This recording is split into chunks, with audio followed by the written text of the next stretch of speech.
Uh, sorry, don't tell the rest of the team. Or maybe I should do it this way. I've got a job interview with another podcast, if anyone's asking why I'm dressed like this. Boys, hey, well, Des, welcome back, my man.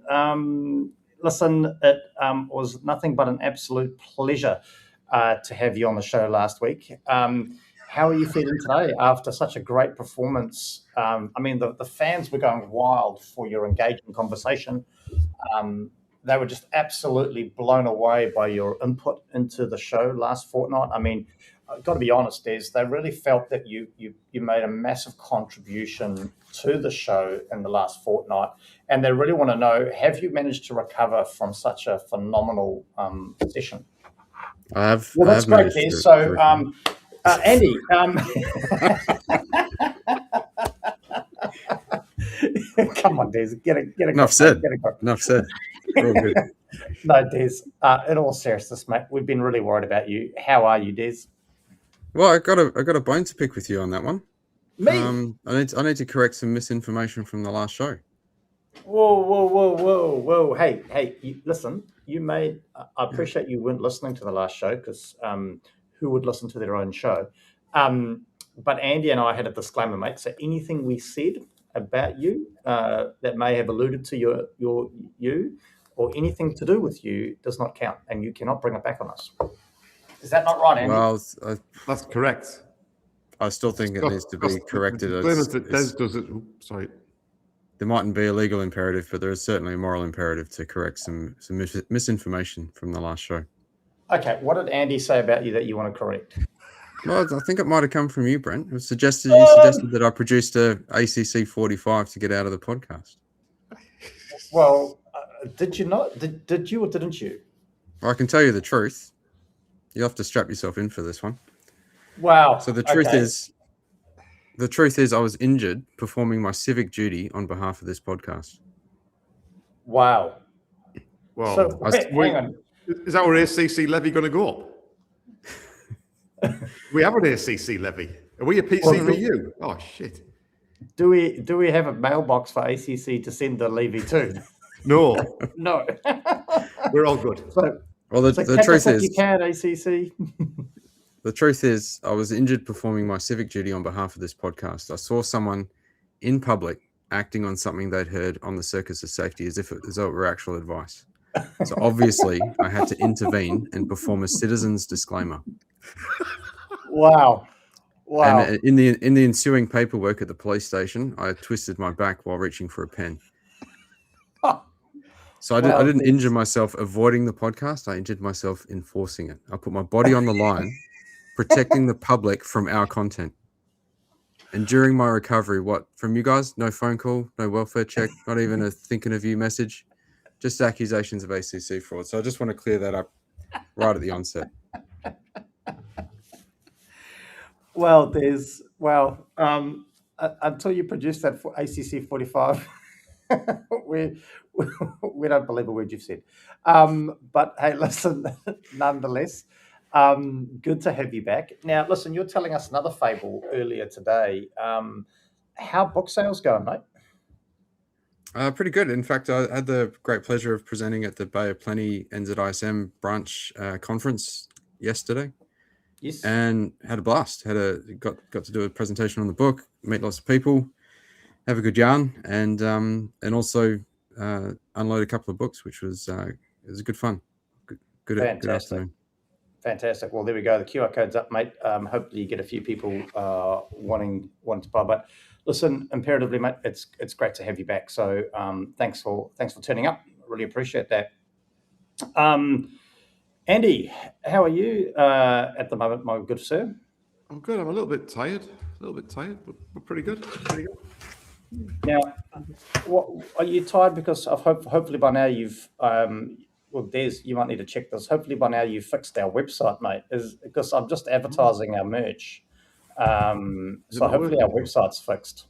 It might not be. I'll check that. Well, someone just scanned it. I just scanned it. That was me. I think it's working. Yeah. That's working. That's cool. Oh, fantastic. What is this jump? How have you been, Andy? I mean, you carry. You and I'm busy.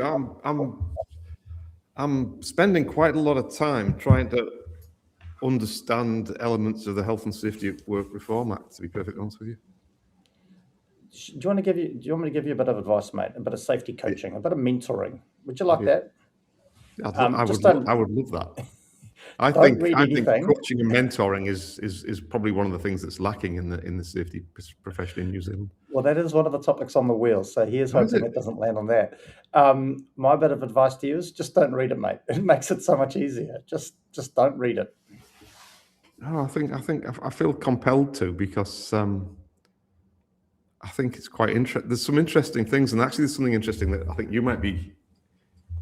I think one of the there might be an unintended consequence that you'd be quite interested in. Hey, listen, if I don't know, it can't hurt me. So I think you didn't tell me. Ignorance is your defense, is it? And listen, Good luck with that one. I have spent 3 years building that defense by my performance on this podcast. So I think it would be justified. Hey, mate, listen, more importantly, how is young Mr. Oliver, our young apprentice? Yep, he's good. He's been getting a bit frustrated, particularly with Section 22A as well. Okay. Of the Reform Act. Naturally, yeah. But no, I think we've made a little bit of progress, but there's still a good bit of work to do. But we've got the weekend clear too, so me and him can sit down and give it a real good go. Oh, fantastic, mate. Fantastic. Okay, well, listen, in saying that, though, it is now the time we all love to hate, brought to you by Dupli, the software that my mother told my brother to build, just so that I could be sponsored. Thanks to Dupli, it is what happened on this day in safety. Now, boys, are you sitting down for this? Because this one is real. Today is National Creamsicle Day. You know, as in a creamsicle, like a lolly licking thing. Make sure you chill before you become the melted hazard. Is the motto for today. August 14th is listed as National Creamsicle Day, which is not exactly a high-risk activity unless someone brings dairy into a pre-start meeting and starts to debate whether orange counts as a control measure. So really important. Thanks to Dupli. What happened on this day in safety, thanks to the software that my mother told my brother to build just so that I could be sponsored. Well, there we go, boys. Now, more importantly, are we ready for the spinning wheel? Please spin the wheel. Please do it. Please spin the wheel. Here we go. Let's bring the wheel up. It is looking good. It is still fully packed. Ooh, save the changes. Here we go, boys.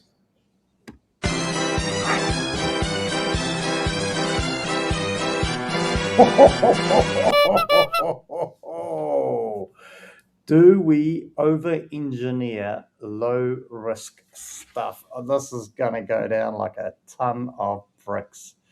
Do we over-engineer low-risk stuff? Listen, just to avoid the normal kind of kerfuffle that goes, we're going to start with you, Des. Do you think we over-engineer low-risk stuff? I think we do, and I think there's two reasons why. I think because by the time we get to influence something, most of the higher order controls up the hierarchy of controls are already done. And so all that's left is the low sort of order controls like admin and PP. And the other reason is because the lower order controls are almost always reasonably practicable. Or it can, at the very least, it can always be argued that they are. Yeah. That's true. Okay. So your belief then is we over-engineer low-risk stuff. So I don't know if you've actually interpreted that correctly, really. But that's okay. Right. Let's go back to. I mean, listen. I will be fair. You've had a fortnight off. You know, just kind of trying to get your way back into the seat, right? Trying to get your way back into the seat. Andy, your thoughts, mate? Do we over-engineer low-risk stuff? I think I'm with you on this. I think, what do we mean by over-engineer? Are we talking about the hierarchy of controls? Are we talking about putting too many guards on low risk things? Oh, look, hang on, we've got a comment. Good to have you back, Des. Again, welcome back to the show after a fortnight away. Good to have you. Good to have you, mate. Thank you. Sorry, Andy, you were saying? Or are we talking about over-engineering controls on low-risk stuff? Is that what this question's asking? Oh, Robert Macaulay. Thanks for joining the party. The new Amendment Act is great for insomnia. It sure is. What's insomnia? Stopping waffle. What is insomnia? The inability to sleep? That's the one. But sorry, back to you, Andy. What were you saying about over-engineering low-risk stuff? So are we talking about we're putting too many engineering controls on low-risk stuff? Is that what the question's actually? Is that what the statement's saying? Oh, God damn it. So I have to do everything on the show. The question is, do we over-engineer low-risk stuff? So what? Not that hard, mate. I mean, Just it's answer really the hard question. what are you actually really over-engineering? hard. Answer the question. Do we over-engineer low-risk stuff? No, we don't. Okay, there we go. Thank you. Finally, some sense out of you. So, Des, you went a slightly different route on this topic, which I think was wrong. So, let's just come back to you now that you've had time to kind of get your thoughts, gather the pace, get your head back in the game, and actually start doing some work. Do we over-engineer low-risk stuff? I've had to think about it. I'm quite happy with my response. Thanks. So, Des, just because I appreciate you've possibly forgotten having had a fortnight off, but we've got to carry this thing for 45 minutes, mate. So if you could just kind of elaborate a bit further on why you still think your previous response was suitable, even though we've now repeated the question twice and Andy's had an opportunity to speak, that'd be appreciated. Okay, so I interpreted over-engineering as putting more controls in place. Yes. Oh, and low risk. As opposed to going up the hierarchy. Yes.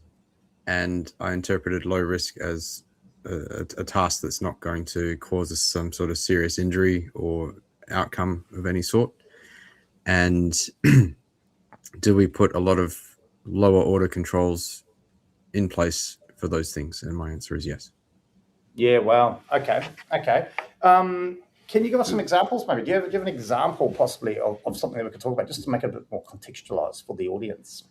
Yeah, so we might have like one of those fellas that holds the lollipop signs, stop-go signs. Stop-go engineer is what I believe they're called. Stop-go. Yeah, so engineer. We'll have that person decked out in hard hat and high vis and gloves and glasses and all sorts of stuff. And sometimes it does feel like a bit of overkill, especially if they're on a road that doesn't see much traffic and is very slow traffic, and it just seems like a bit of over-engineering on that particular safety aspect. Nice. Andy, how do you take Des's interpretation of that now that he's kind of... Well, let's go with Des's interpretation of it. I think it's perfectly reasonable to do so. I just have that question. Why do we think... That's a good example, the stop-go engineer. Why do you think that that's the case?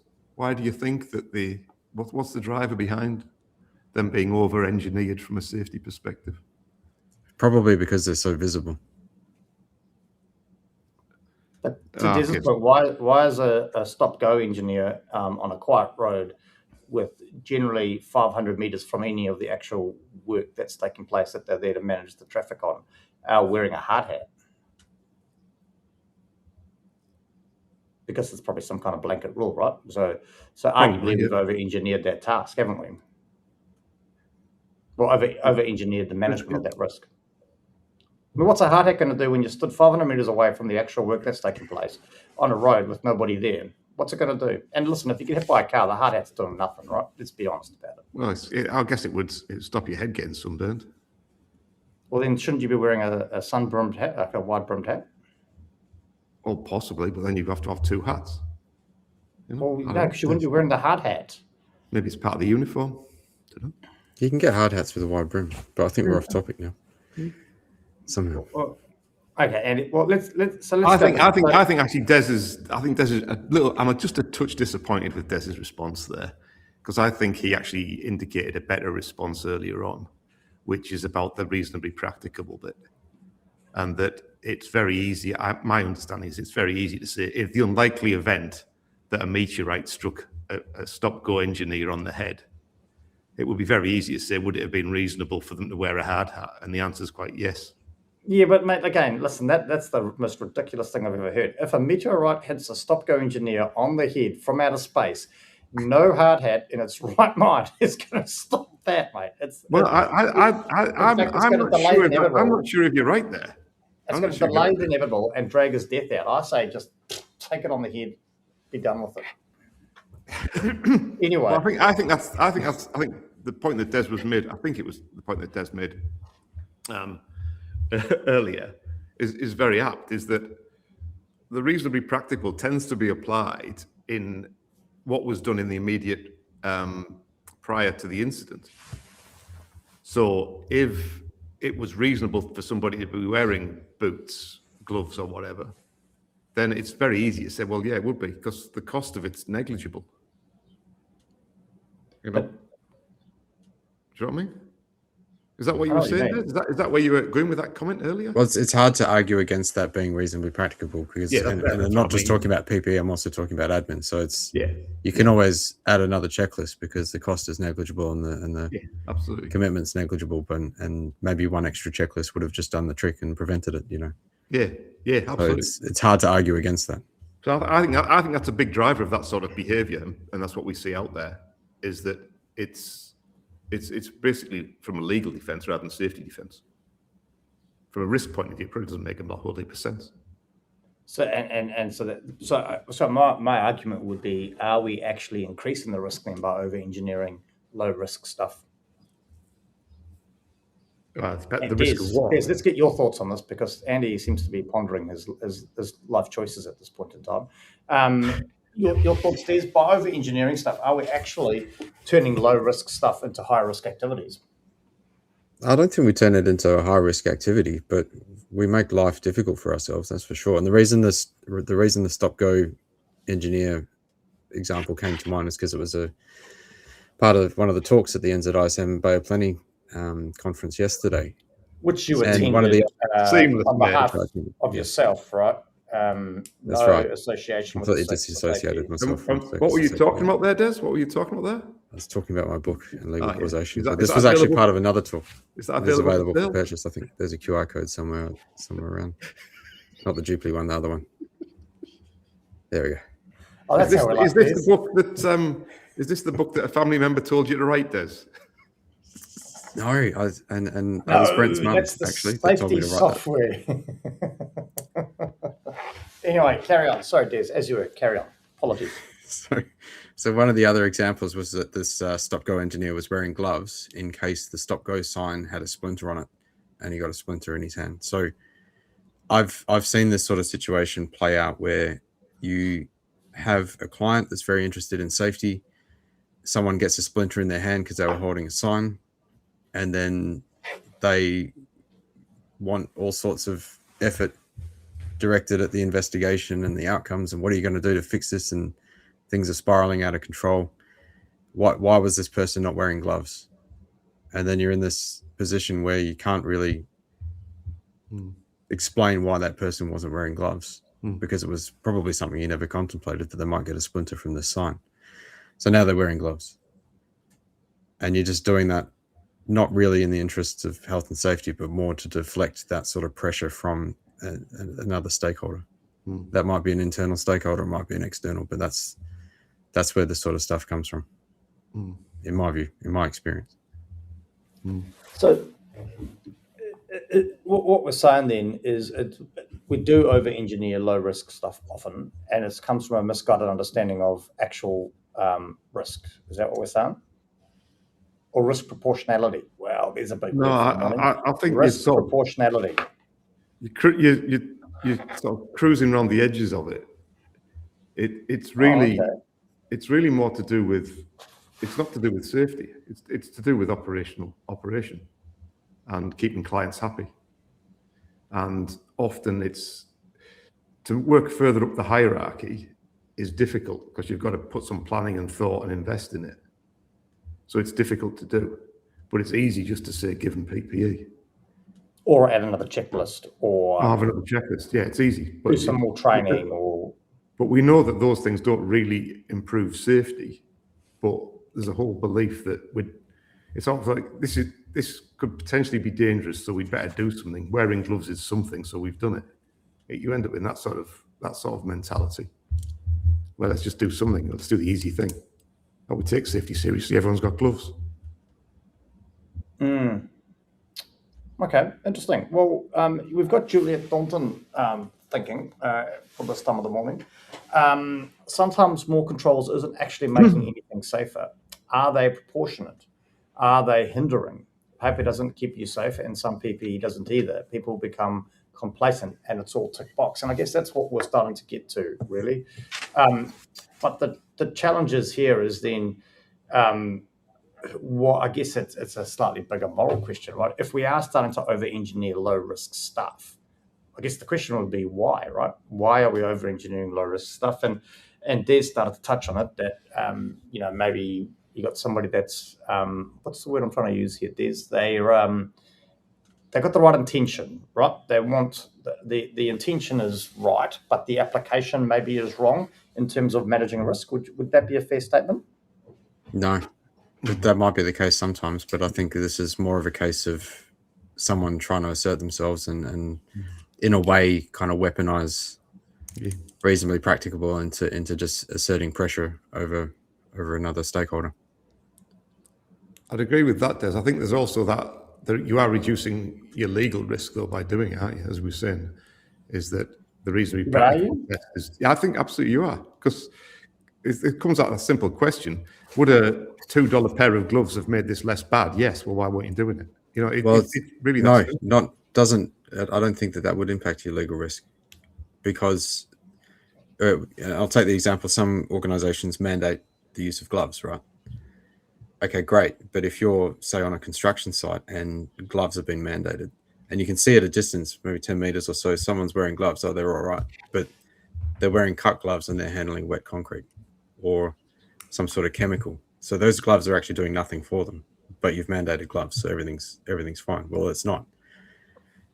In my view, the act is pretty clear that you need to risk assess these things. And if you look at the PPE standard, you need to go through glove trials. You need to understand the risk and trial gloves and get feedback. That hasn't happened if you mandate gloves. So in my view, you haven't reduced your legal risk at all. And it doesn't just extend to mandating gloves. It's when in a particular situation, like our stop-go engineer, by imposing gloves upon that position, you've bypassed the risk assessment requirement, you've bypassed the glove trial requirement, and you've just put something in place. And I would say that that's contrary to the act. It doesn't shore up your legal position.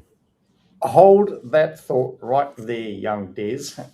Just jumping over to Keith Harvey. I'm not sure what coffee he's on, but admin people and above think they are experts. Don't disagree. X is the unknown quantity, and a spurt is a drip under pressure. Anyway, quote. Love it. What you've just said, Des, and I'm just going to sum this up, because I think what you said was fundamentally brilliant, right? Absolutely. It's probably the best thing you've said on the show in 3 years. What you articulated there over a course of about 3 minutes, surprisingly, probably the longest time you've ever spoken, is that I am correct. Because I think not only 5 minutes ago, I said, does it not actually increase your legal risk?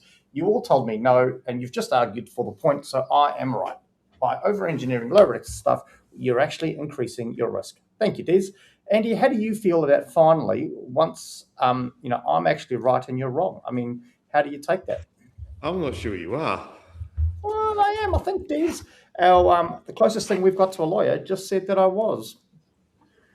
I think there's a bit of distance between what you said initially, what Des said, and then what you claimed you said. Des I think there's a little bit of hindsight bias going on here. Des used bigger words. Fundamentally, I'm right, you're wrong. Over-engineering low-risk stuff can increase your risk. But the risk of what? the risk of possibly prosecution even. And I think it was actually young Des. I mean, I'm just going to refer back to Des because I really think Des has got a point here, and Des is probably the more articulate of the three of us. So I'm just going to I'm going to paraphrase a example Des brought back on the show. I think it was season 2, episode 7, if I'm correct. Season 2, episode 7. Go back and check it out. It's available on Spotify. 24 hours a day, 7 days a week. Season 2, episode 7, by far my favorite. Paraphrasing what Des said on that episode, there was a construction company, I believe, in Australia that over-engineered, potentially, arguably, high-risk work. And wasn't it because of the failure to complete said over-engineering that they were actually prosecuted rather than the outcome of said activity, Des? I think I know what you're talking about. I think it was episode 8, not episode 7. Oh, so you got that one wrong. Sorry to say. Yeah. Sorry. Okay. I So want to season check your facts 2, there. episode 8. Yeah. Go back to Spotify. 24 hours a day, 7 days a week. So I think this was a situation, and the facts are a bit sketchy for me. It's been a while since I've read the case, but it was an organization committed themselves to doing 10, let's say it was 10 inspections 10 things. per year, and they'd completed 9. And therefore, it's by saying that they're going to commit to doing 10 inspections, that was interpreted as an admission that was reasonably practicable. And then not achieving that was not doing everything reasonably practicable. So even though it didn't directly relate or cause the incident that was in question, it was enough to say that they weren't doing everything reasonably practicable. Thank you, Des. So there we go, Andy. Case law to prove my point that I am right, you are wrong. Anything else you'd like to add? It's a completely different situation. It's quite different, yeah. It's how can it be different? It's completely you mandate different. gloves, right? You over-engineer something. You make it so incredibly difficult for somebody to even get out of the door, right? And then that person forgets said over-engineering control because you've over-engineered it for no apparent reason. You've actually bypassed your duty to undertake a risk assessment, as pointed out by our friendly lawyer.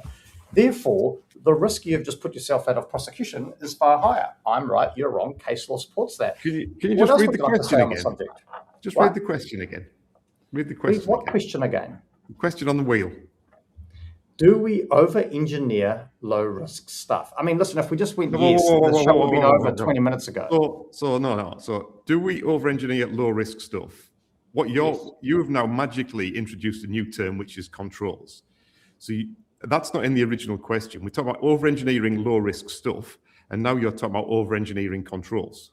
Well, that's where Des went. So I'm just going down. Des said that over-engineering, that's how he interpreted the question, that by over-engineering, i.e. putting in a whole bunch of stuff for low-risk things, i.e. a whole bunch of controls for low-risk activities, therefore we're over-engineering. So therefore, I'm right. Case law proves it. If we move back to, I think that definitions matter. If we define control as something that reduces risk, then if you put it in a control that increases risk, therefore by default, it's no longer a control. Oh, it's a control. So if you put too many controls like on an oven, in place, the risk is controlling increased, your oven, then they're no longer controls. Yeah, but so what do you call the knob on your oven that turns up the heat and turns down the heat? What do you call it? A control. Knob on the oven. Right? Or an oven control. Let's get technical, right? It's also referred to in technical circles as an oven control. Turns the heat up, turns the heat down. But does it control the oven? It increases the risk. Or does it control the temperature within the oven? Yeah, therefore increasing or decreasing the risk. So back to my point, I'm wrong. Don't start throwing your stuff all over the floor. What are you talking about? It's not becoming of a podcast host that should have 3 years of experience. There's any further comments on how this could play out in a court of law? Well, I think Andy's got a point, but I just don't think that his point plays out in reality because, yes, if the control increases the risk, it's no longer a control. It's an impediment. But no one is in those sort of tense safety meetings when you're talking about an incident and what you're going to do about it. No one's willing to entertain that sort of discussion. But maybe that's the problem. Maybe we should. It is the problem, yeah, for sure. Well, we've got the comments coming in thick and fast. Clearly, it's a great show. So here we go from Juliet again. The office workers shouldn't be the ones making the decisions on how it's all done. They don't generally know what is really happening out there in the field. Often they decide what the crew should do and where.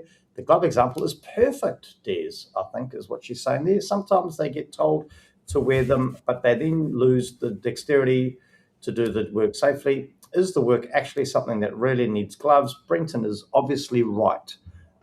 Thank you, Juliet. Really appreciate that. I cut off the last bit. I was just reading it in the live chat thing on the side. First time live listener. Oh, hello, Mr.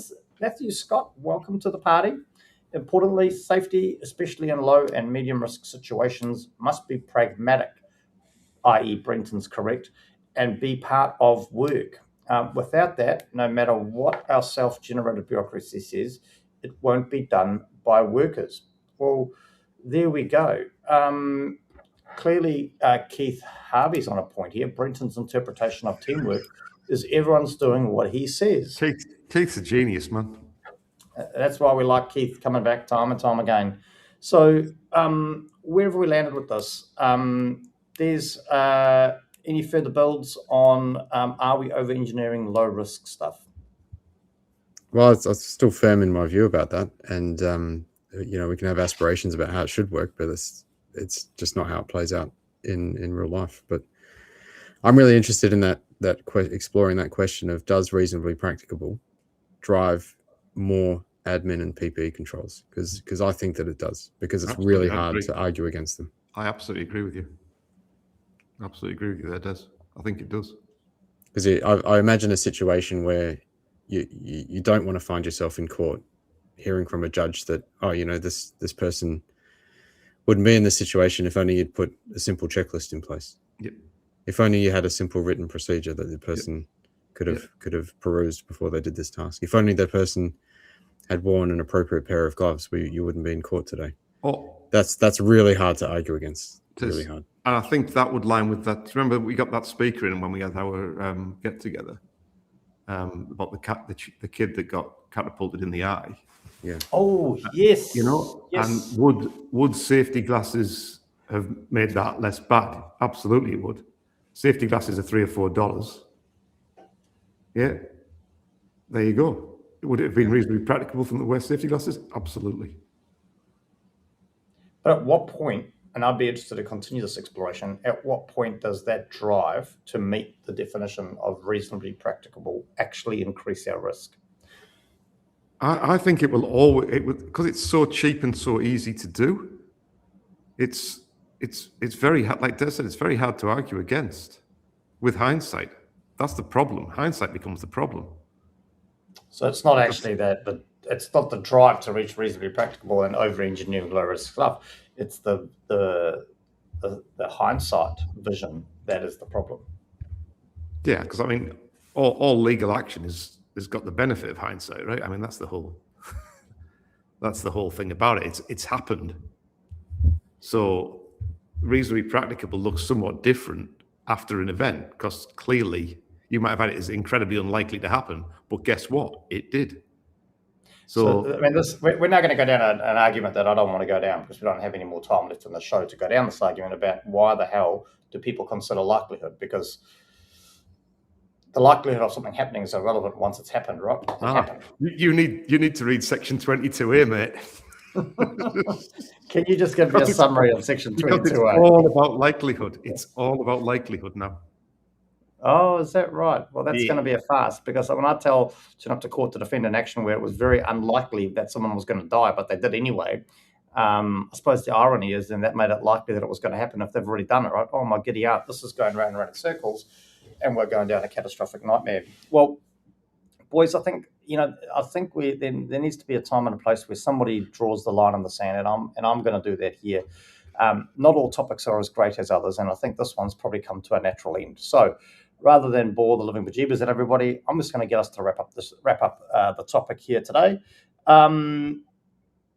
There's final thoughts. Oh God, I should have shut this down earlier. Why did I drag this out? Is Matthew Scott one of your students, mate? Just want to ask, because he's come in here saying he agrees with you in principle, Andy. Sometimes incompatible PPE, fogging safety glasses, glasses falling off can all increase risk. No, I think Matthew, you're agreeing with me. I'm Brenton. Andy is to my right or your left, whichever way you want to look at it. I'm the one that's always right. Juliet's jump back in. Should we not be teaching people to understand what is practicable? Well, that could be a whole nother conversation starter, I think, and actually understand the risks they're facing to them to be able to make those decisions themselves rather than making everything overkill. Do they understand what the risks are for the tasks they are doing? Do the workers feel safe to question dumb controls? And I guess that's the problem, and that's what we've just been debating, Juliet, is it's a dumb control at the time until you're defending why you didn't do it. Yeah, and that's probably the problem, and that's possibly what we've identified with a flaw in the term reasonably practicable. So we have just found a flaw in the legal framework of this country. Wow. Great work, Andy. Andy, you and I have just lifted the caliber of this show by a flying. Yeah, wow. Maybe you should quickly ask what Des's view of that is. Oh, Des. Oh, you're still here. What's your thoughts on I'd that, like to Des? know what case law are you going to cite for that, Brent? What case law? I'm going to call a friend and get my friendly local lawyer involved. I can help you there. Oh, great. Because it's all about teamwork, isn't it, Andy? It's teamwork on this show. Oh dear. So this is from a 2001 decision called Slyvak and Lurgi at the High Court of Australia, which is it's the highest court of appeal in Australia, and it's a very influential, authoritative decision. Yeah, it's different to the High Court in New Zealand. Is it? It's called the High Court, not the highest. There we go. The High Court. Anyway, Justice Gaudron says the question whether a measure is or is not reasonably practicable is one which requires no more than the making of a value judgment in light of all the facts. Now, respectfully, I take issue with that quote from the case, because if you have all the facts available to you, you don't have to make a value judgment. So those are the words of someone who's never actually had to operationalize this. It's not easy because you never have all of the facts in front of you, and if you've got to make a reasonably practicable value judgment on the fly, it's an incredibly difficult decision to make, and this is one of the examples where that is. But it also doesn't say at what time you have all the facts. So like having all the facts prior to the incident is quite different to having all the facts after the incident. After, yeah, definitely. So again, this is probably a great another topic to go on the spinning wheel of death when you tune in possibly a fortnight's time, if you ever decide to watch the show again, because this has got to be by far one of the worst ones we've ever delivered. I do apologise for that, Matthew Scott, that your first time live listening was this. Nonetheless, I think it's quite interesting to go down this line, though, Des. What do you think? Andy, any final thoughts on are we over-engineering low-risk stuff? I think Brent's just realised he's in over his head. Yeah, so he's trying to get out of it. Yeah. No, mate. Listen, as soon as you start talking about case law, he just falls asleep. His eyes glaze over. Look at it. Because it's nonsense. It's made up. It's farcical. I watch Suits all the time. I've watched every episode twice, and I tell you, watch Judge Judy as well. And the latest one, I can't remember. There's one. There's another one out as well. An offshoot of Judge Judy, which I've been watching too. Anyway, nonetheless, Andy, what are you up to over the next couple of weeks, mate? Sorry, mainly section 22. Yeah. Okay, can you give us a summary synopsis on the next show? Thanks. Yep, absolutely. How's the next 2 weeks panning out for you, mate? I'll be playing catch up and discouraging anyone from intervening in their civic duty to implement a citizen's disclaimer, because the risk is just too high sometimes. It's best just to not follow any advice from the show. Nice, fair enough. Especially what you've just described there, Des, isn't a million miles away from what we've been talking about in the show, isn't it? In that it's citizens' disclaimers. Yeah, absolutely. You know, it's doing what's right for society as opposed to what's required by the law. And you things are similar, Well, I I'm think going to spend the at next times there's a difference fortnight between the two. contemplating my life choices. So, with that in mind, I just want to say a big thank you. I was just talking. Oh God, I can't believe we just done this. I was just talking before the show how we'd increased in listeners. I think this is going to be the first fortnight where we're actually probably going to go backwards in listeners, and damn, I do not blame them. But firstly, let's thank and welcome follower 2688 to the party. That's follower 2688. Welcome to the party. And that's Izaz Mahmood. Izaz Mahmood. Tuning in from the beautiful kingdom of Saudi Arabia. So there we go. Marhaba. What? So that's hello in Arabic. Marhaba. Oh, cool. Thank you, Des. Appreciate that. Did you learn that when you studied ancient Greek? I think I was kind of doing both at the same time. Yeah. Here we go, showing off again. Izaz, welcome to the party. Absolute pleasure to have you. Currently a fire rescue and safety specialist out of Britam, Arabia. He's been there for 1 year and 1 month. Welcome to the show, and apologies for this being your first one. Till then, I guess that's us, team. Hopefully we come back with a better... We did way better last fortnight, Andy, without Des. He seems to be the common denominator as to the... Well, no, I thought today was pretty well. I thought...